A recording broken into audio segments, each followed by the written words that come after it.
Well, good morning, everyone. Just after 6 a.m. on this Thursday morning, I'm Channing Curtis. And I'm Tim Pham. Welcome to Up with KREM. Nicole Hernandez is filling in for meteorologist Thomas Patrick this morning. And Nicole, I want to clarify, this is what I meant to ask you earlier. It's going to be the hottest day of the week so far. Yes. Maybe not yet, but so far. So far, for sure. I remember yesterday we had 89 and it was going to be the coolest of the next 7 days. Well, we're there now. Now it's going to be 91 today, and it's going to continue heating up as we head into our weekend.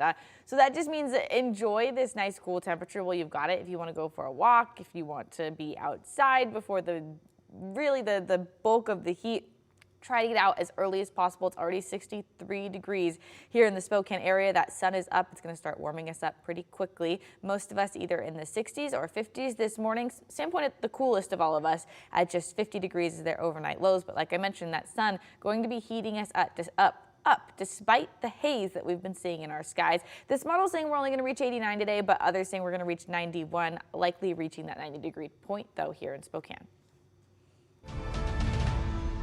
This morning, level 3 evacuation orders have been lifted for a wildfire burning in Grant County near Soap Lake. According to the Grant County Sheriff's Office, this fire is now under control. It burned more than 30 acres, but thankfully no buildings were lost and no one was injured in this fire. Local fire officials say that firefighters will be staying there throughout the morning to clean things up.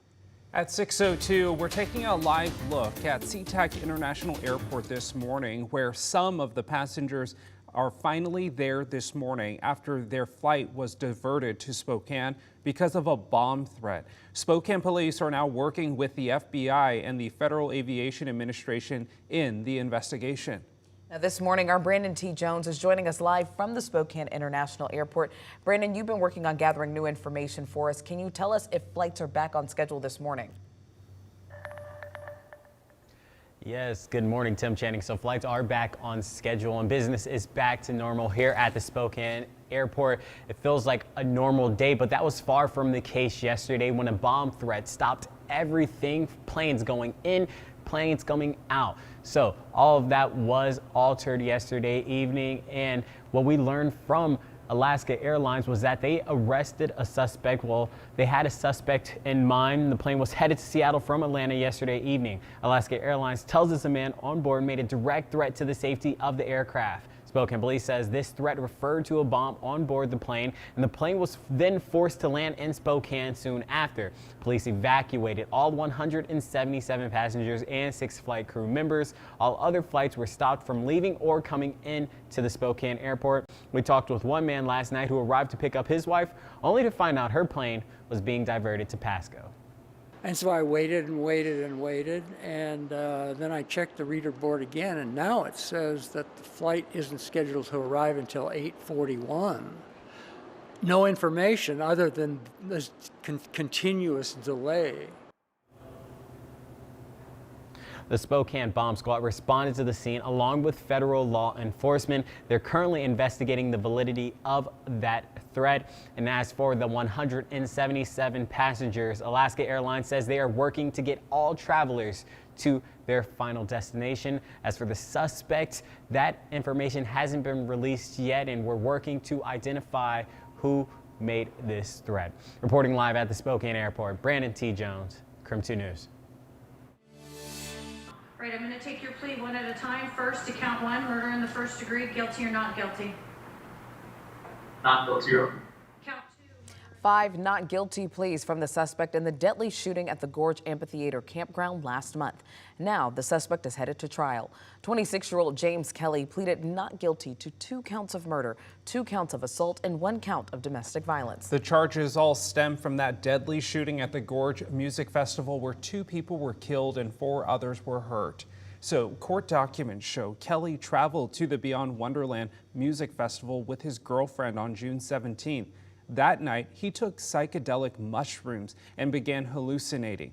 Police say he then took a handgun out of his truck and started firing into the campground.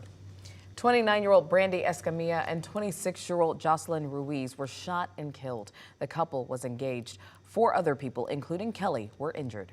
Kelly's not guilty pleas mean he will now go to trial. It is currently scheduled to begin on August 25th. If found guilty of all the charges against him, Kelly faces life in prison, plus hundreds of thousands of dollars in fines. Kelly's next court appearance is set for July 25th. It is 6:06 right now. Let's take a look at your morning rush. More news in less time. Spokane Valley Police are asking for your help finding a missing 59-year-old man. Take a look. Terry W. Enzaldo was last seen in the area of Mission and Pines this past Saturday. His family reports that Enzaldo suffers from mental health-related issues and are concerned for his welfare. His family also says Enzaldo drives a dark blue 2004 Ford Explorer. Anyone with information as to where he could be is asked to call Crime Check at the number there on your screen.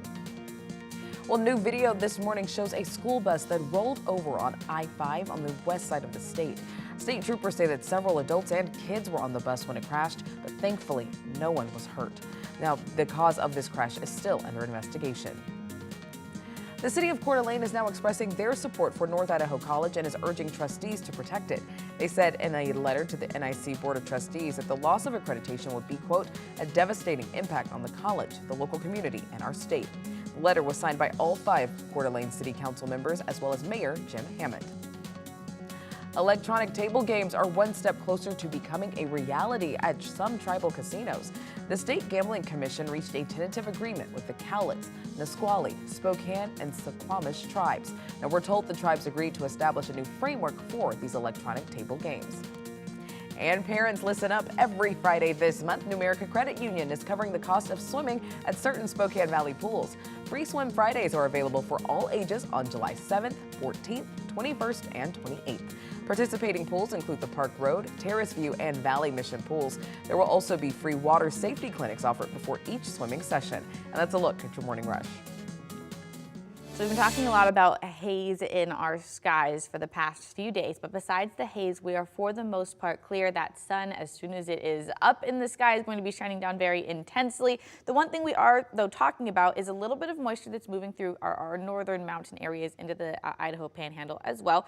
You can see a tiny bit of that popping up over the Deer Park area right now. That's going to be something that we see over the course of the next few days.